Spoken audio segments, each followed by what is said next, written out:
யாருக்காகவும் இல்லைடா தம்பி, உனக்காக தான் இந்த காரியத்தை செஞ்சு முடிக்கிறேன் அப்படின்னு ஒரு டைலாக் இருக்கும்ல, அது மாதிரி டுஸ்கா அப்படிங்கிற அந்த சரக்கு கப்பலுக்காக தான் இனிமேல் போரே நடக்க போகுது.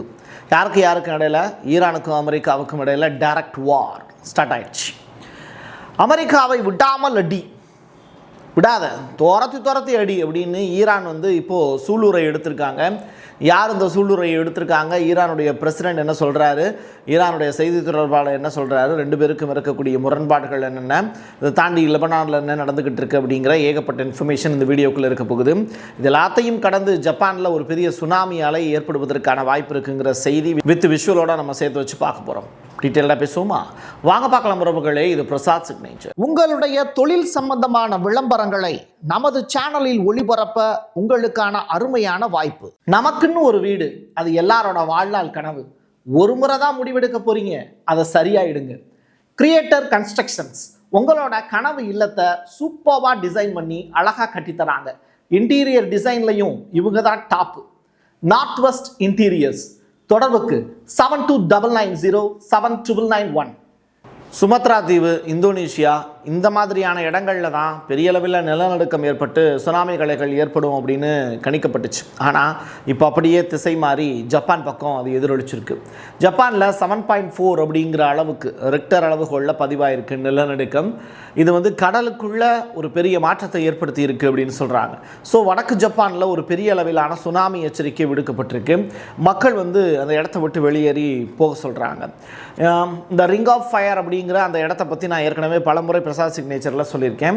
அப்படிப்பட்ட அந்த நெருப்பு வளையத்தின் மேற்கு விளிம்பில் அமைந்திருக்கக்கூடிய 4 முக்கிய புவி தட்டுக்கள் இருக்குது. சரியா? டெக்னாடானிக் தட்டுகள்பாங்க. அந்த தட்டுகளில் ஏற்பட்டிருக்கக்கூடிய உராய்வின் காரணமாக கடலுக்கு அடியில் ஏற்பட்டிருக்கக்கூடிய சின்ன மாற்றம் இங்கே பெரிய அளவிலான சுனாமியாக உருவாவதற்கான வாய்ப்பு இருக்குது அப்படின்னு ஜப்பான் முழுவதுமே இப்போது அலர்ட் கொடுக்கப்பட்டிருக்கு. கடலுக்குள்ள அப்படி என்ன பிரசாத் மாற்றம் நிகழும் அப்படின்னு தெரியாதவங்க இந்த விஷுவலை பார்த்து தெரிஞ்சுக்கோங்க. இது சேட்டலைட்லேருந்து புகைப்படம் எடுக்கப்பட்ட பகுதி. ரைட்டா? இப்போது 2 கடல்கள் ஒன்றாக சேருது. ரைட்டா? அலை ரொம்ப ஆர்ப்பரிக்குது. நடுக்கடலில் எடுக்கப்பட்ட விஷுவல் தான் இது. நடுக்கடலில் எப்பயுமே அலைகள் அமைதியாக தான் இருக்கும். ஆனால் அங்கே இவ்வளோ பெரிய அலைகள் உருவாயிருக்கு அப்படின்னா கரையில் எவ்வளோ பெரிய தாக்கத்தை அது ஏற்படுத்துவதற்கு திறனுடையது. யோசிச்சு பாருங்க. ஜப்பான் இப்போது ஆபத்தில் இருக்குது. வாழ்வா சாவா அப்படிங்கிற போராட்டத்துக்கு நடுவில் ஈரான் மக்களுடைய வாழ்க்கை அப்படிங்கிறது போயிட்டுருக்கு. இஸ்ரேல் மற்றும் அமெரிக்காவுடனான தொடர் மோதல்களுக்கு மத்தியில் ஈரானில் போருக்கு இடையில இறந்து போன மக்களுடைய எண்ணிக்கை 383 குழந்தைகள் உட்பட 3300க்கும் மேற்பட்டோர் உயிரிழந்திருக்கிறார்கள் அப்படிங்கிற தடயவியல் துறை தலைவர் இப்போ ஈரானில் இருந்து இந்த ரிப்போர்ட்டை ஐக்கிய நாடுகள் சபைக்கு தகவலாக கொடுத்திருக்கிறார்கள். அதாவது ஈரானுடைய தலைநகர் டெஹ்ரானுக்கும் சூடானுக்கும் இடையில ட்ரோன்கள், குண்டுகள் மற்றும் பிற ஆயுதங்களை விற்பனை செய்ய தரகராக செயல்பட்டிருக்காங்க ஒரு லேடி. இவங்க தான். ரைட்டா? அவங்க ஈரானிய பெண் அப்படின்னு சொல்கிறாங்க. இவங்க அமெரிக்காவில் வச்சு கைது செய்யப்பட்டிருக்கிறதா தான் ரிப்போர்ட் ஃபைல் ஆகிருக்கு. ஆயுதங்களை கடத்துவதற்காக செயல்பட்ட ஷமீம் மாஃபி அப்படிங்கிற அந்த நிறுவனம் 2005ஆம் ஆண்டில் இருந்து $7 மில்லியன் அதிகமான தொகையை பெற்றுக்கொண்டு இந்த மாதிரியான வேலைகளில் ஈடுபட்டிருக்காங்க. அப்படின்னு ஆப்பிரிக்காவுக்கு அதிகமான அளவில் ஆயுதங்கள் சப்ளை பண்ணுறது ஈரான் அப்படின்னு ஒரு சொல்லாடல் இருக்குது. அதை மெய்ப்பிக்கக்கூடிய வகையில் இந்த காட்சிகள் இப்போ அரங்கேறி இருக்கிறதாக அமெரிக்க செய்தி சேனல்கள் பரப்புரை செஞ்சுக்கிட்டு இருக்காங்க. போச் எல்லாம் போச் அப்படின்னு சொல்கிற மாதிரி இப்போது ஈரானில் இருந்து வந்திருக்கக்கூடிய தகவல் அப்படிப்பட்ட பேச்சுக்களை தான் சொல்ல வைக்குது. அமெரிக்காவுடனான அனைத்து பேச்சுவார்த்தைகளையும் முழுமையாக ரத்து செய்வதாக இப்போ ஈரான் அனௌன்ஸ்மெண்ட் கொடுத்திருக்காங்க. அமைதி ஒப்பந்தம் முடிவுக்கு வந்துவிட்டது, போர் மீண்டும் தொடங்க வேண்டும் அப்படின்னு ஈரான் விரும்புவதாகவும் அமெரிக்காவுக்கு செய்தியே பறந்திருக்கு. மிடில் ஈஸ்ட் ஏரியாவில் அமெரிக்காவினுடைய ஆதிக்கத்தை முழுமையாக தகர்த்து எரிந்திருக்கிறது ஈரான். மறுபடியும் அப்படிப்பட்ட நடவடிக்கையை தொடர்வதற்கான வாய்ப்புகள் கொடுக்கப்படுமா அப்படிங்கிறத பொறுத்திருந்து பார்க்கலாம். இப்படிப்பட்ட செய்திகள் மதிய நேரத்தில் வெளியான உடனே பங்குச்சந்தை இன்னைக்கு டமார் டுமார் டுமார் அப்படின்னு கீழேயே சரிஞ்சிருச்சு அப்படின்னு சொல்றாங்க. அமெரிக்காவுக்கு ஆப் ரெடி ஆயிட்டு இருக்கு. இது தொடர்பாக ஈரான் சைட்ல இருந்து கிடைச்சிருக்கக்கூடிய செய்தி என்ன அப்படிங்கிறது தான் அவர் சொல்லியிருக்கக்கூடிய விஷயம். போர் தொடர்ச்சியாக நடந்துகிட்டே தான் இருக்க போகுது, நிற்கிறதுக்கு வழி இல்லை அப்படின்னு அவர் சொல்லியிருக்கார். ஃபாரின் மினிஸ்ட்ரியிலிருந்து சொல்லியிருக்கக்கூடிய தகவல் இது. கத்தாரில் இருந்து அல் ஜசீராவினுடைய செய்தி நிறுவனம் ஒரு முக்கியமான செய்தியை பகிர்ந்திருக்காங்க. அங்கே இருக்கக்கூடிய செய்தியாளர் ஒரு பேர் அலி ஹாசிம் அப்படிங்கிற நபர். அவர் ஒரு ஸ்டேட்மெண்ட் ஒன்று பதிவு செஞ்சுருக்காரு. அதை தான் இப்போ நான் ரெக்கார்டாக உங்களுக்கு சொல்ல போகிறேன். டொனால்டு ட்ரம்ப்பினுடைய போலியான வெற்றி கதை இருக்குல்ல, அதை முடிவுக்கு கொண்டு வந்திருக்கார். அவர் என்ன சொல்கிறாருன்னா, ஈரானிய வர்த்தக கப்பல் ஒன்றிலிருந்து அமெரிக்க படைகள் உள்ளுக்குள்ளே என்ட்ராயிட்டாங்க அப்படிங்கிறதுனாலையும் ஐஆர்ஜிசி அவங்கள விரட்டி விரட்டி அடித்தாங்க அப்படிங்கிறது தொடர்பான உண்மை கதையையும் இப்போது இவர் உறுதிப்படுத்துகிறார். சரி, அந்த கப்பலை கைப்பற்றுவது குறித்து பென்டகன் முற்றிலும் பொய் சொல்லியிருக்காங்க அப்படிங்கிறது தான் இவர் சொல்லியிருக்கக்கூடிய விஷயம். சரி, எந்த கப்பல் அப்படின்னு கேட்டால் நிறையா கப்பல்கள் இருக்குது. அதில் ஒற்றை கப்பலை பற்றிய பேச்சுக்கள் மட்டும்தான் இவர் சொல்லியிருக்கார். இன்னும் ஏகப்பட்ட கப்பல்கள் இருக்குல்ல, அதிலெல்லாம் என்ன நடந்திருக்குங்கிறத பார்ப்போம். நான் ஏற்கனவே சொல்லியிருந்தேன், கப்பலில் குதிப்பேன் அப்படின்னு ட்ரம்ப் அவர்கள் முந்த நாள் சொன்னார். இன்றைக்கி அந்த கப்பலில் குதித்ததுனால ஐஆர்ஜிசிக்கும் அவங்களுக்கும் இடையில சண்டை நடந்திருக்கு. சரிட்டா, அதைத்தான் அல் ஜசீராவினுடைய ரிப்போர்ட் வந்து காட்சிப்படுத்தியிருக்கு. அமெரிக்க டாலருக்கு தட்டுப்பாடு வருமா, இப்படி ஒரு சுச்சுவேஷன் வந்துருமா என்ன? இன்னும் ஒரு 10 வருஷம் கழிச்சு தான் அந்த ப்ராப்ளம் வரப்போகுதுன்னு பார்த்தா இப்போவே அந்த ப்ராப்ளம் வந்து தலை தூக்கிருச்சு அப்படின்னு யுஏஇலிருந்து கிடைக்கக்கூடிய தகவல்கள் சொல்லுது. அதாவது டாலருக்கு தட்டுப்பாடு ஏற்பட்டுச்சுன்னா எண்ணெய் விற்பனை மற்றும் பரிவர்த்தனைகளுக்கு சீனாவினுடைய யுவான் அல்லது பிற நாணயங்களை பயன்படுத்த வேண்டிய கட்டாயங்களுக்கு ஏற்படலாம் அப்படின்னு இப்போது எமிரேட்ஸ் வந்து சொல்லியிருக்காங்க. இது ரொம்ப ரொம்ப முக்கியத்துவம் வாய்ந்தது. பெட்ரோ டாலர் முடிவுக்கு வருது அப்படிங்கிறத இதன் மூலியமாக நம்ம புரிஞ்சுக்க முடியும். சவுதி அரேபியா வைத்த ஆப்பு சத்தமே இல்லாமல் இன்றைக்கி வேறு வகையில் எதிரொலிக்குதுங்கிறது தான் புரியுது. அது வேற கப்பல், இது வேற கப்பல் அப்படின்னு சொல்கிறவங்க இருக்காங்க. என்ன செய்தியை நான் அதை அப்படியே உங்கள்கிட்ட சொல்லிடுறேன். அமெரிக்க கடற்படை, அதாவது சென்காம் இருக்காங்கல்ல, அவங்க சில கட்டுப்பாடுகளை விதிச்சிருந்தாங்க. ஸ்ட்ரெயிட் ஆஃப் ஹார்மஸுக்குள் உள்ளே போக முடியாது அப்படின்னு. அதை மீறி போய் இருக்கக்கூடிய கப்பல், அதாவது ஈரானில் இருந்து வெளியேறி இருக்கக்கூடிய கப்பல், அந்த கப்பலையும் அமெரிக்கா முடக்கிறாங்க அப்படின்னு அமெரிக்கா சொல்கிறாங்க. டோஸ்கா அப்படிங்கிற ஈரானிய சரக்கு கப்பல், அதைத்தான் அமெரிக்கா வழிமறித்தது அப்படிங்கிறது செய்தி. ட்ரம்ப் என்ன சொல்கிறாரு, அந்த கப்பலுக்குள்ளே அமெரிக்கர்கள் உள்ளே பூந்துட்டாங்க அப்படின்னு அவருடைய ஸ்டேட்மெண்ட்டு. ஈரானிய வர்த்தக கப்பல் மீது அமெரிக்கா நடத்திய தாக்குதல் அப்படின்னு சொல்லி ஈரான் சொல்கிறாங்க. கப்பலுக்குள்ளே குதித்தது ஒரு பக்கம், தாக்குதல் நடத்தினாங்க அப்படின்னு ஈரான் சொல்வது மறுபக்கம். இப்போது ஈரானுடைய ஐஆர்ஜிசி என்ன பண்ணுறாங்க அப்படின்னா, உங்களை நாங்கள் தாக்குவோம் அப்படின்னு அவங்க அமெரிக்காவுக்கு எதிராக இப்போ முழக்கமிட்டுக்கிட்டு இருக்காங்க. தொடர்ச்சியாக தாக்குதல் சம்பவங்களும் அந்த இடத்துல நடந்திருக்கு அப்படிங்கிறத ஈரானுடைய ஐஆர்ஜிசி ரிப்போர்ட்டாக ஃபைல் பண்ணியிருக்காங்க.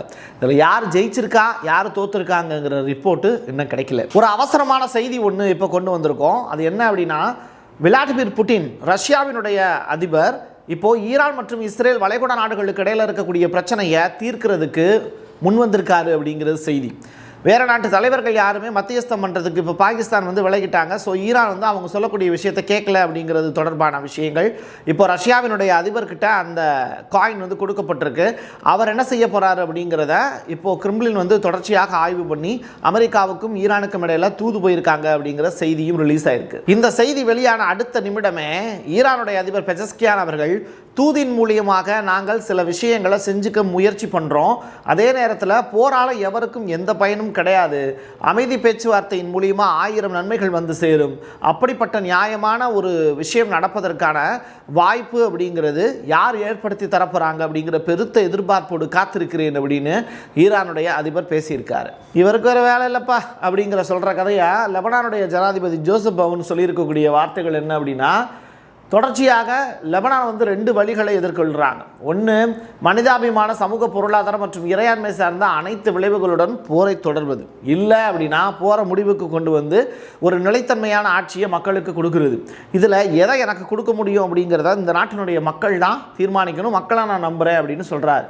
ஸோ சர்வதேச அளவில் அங்கீகரிக்கப்பட்ட பாரம்பரிய சின்னங்கள் இருக்கக்கூடிய லெபனானை தலைமையேற்று நடத்துவது பெருமை பொங்க அவர் பேசினாலுமே, தொடர்ச்சியாக இஸ்ரேலுக்கிட்ட தன்மானத்தை விட்டு கொடுத்துட்டாரு அப்படின்னு லெபனானில் இருக்கக்கூடிய மக்கள் இவர் மேலே கோபமாக தான் இருக்காங்க.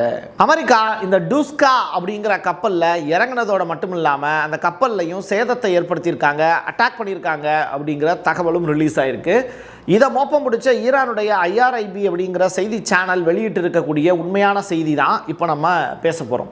அதாவது ஈரான் சொல்கிறாங்க, எங்கள் மீது அட்டாக் நடத்திய அந்த அமெரிக்க சென்காம் கப்பல்கள் மீது நாங்கள் தாக்குதல் நடத்த போகிறோம் அப்படிங்கிறத ஈரான் சொன்னதாக IRIB-னுடைய செய்தி சேனல் செய்தி வெளியிட்டிருக்காங்க.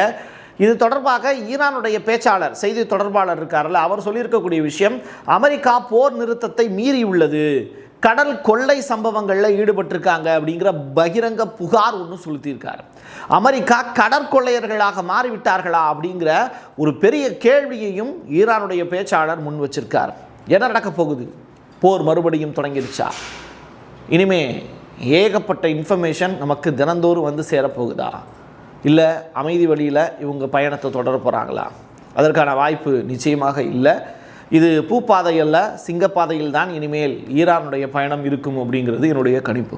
என் கையெழுத்து என் மக்களுக்கானது. உறவுகளை மீண்டும் ஒரு பதிவில் சந்திக்கலாம். நன்றி, வணக்கம். உங்களுடைய தொழில் சம்பந்தமான விளம்பரங்களை நமது சேனலில் ஒளிபரப்ப உங்களுக்கான அருமையான வாய்ப்பு. Prasad signature media broadcasting private limited. நீங்க நியூஸ் ரீடரா மாறணுமா, கண்டென்ட் கிரியேட்டரா உருவாகணுமா, சேட்டலைட் சேனல்ல ரிப்போர்ட்டரா வேலை பார்க்கணுமா, டாக்குமெண்ட்ரி மேக்கிங்ல இருந்து ஜேர்னலிசம் பற்றிய முழுமையான பயிற்சி பெற உங்களுக்கான அருமையான வாய்ப்பு. எங்களை தேடி வாங்க.